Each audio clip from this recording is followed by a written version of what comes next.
แต่ผมมั่นใจว่าจะได้ จ่ายน้อยเอาก็ได้แม่ไม่ต้องอันนั้นดอกเลยมือกับพ่อเรา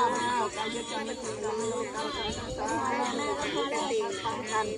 ทุกคำพูดหรือทุกคำคิดทุกตามองบอก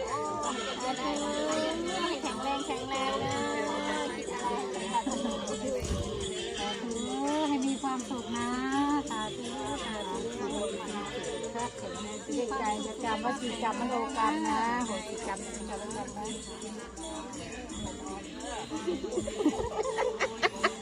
ได้รับผลทรัพย์จากคุณเจ้าแล้วเก็บไว้ดีนะสาธุค่ะสาธุขอเลยหายสาธุสาธุสาธุขอให้แม่มีสุขภาพร่างกายแข็งแรงเนี่ยต่อไปเนี่ยไอ้เนี่ยไว้หายคนเดียวอยู่อย่างนี้หายลดโยอย่างนี้เอาทอนให้ลูกเลยนะทุกทีปีใหม่ลูกความสุขความเจริญเลยที่อายุวันนะสุขภา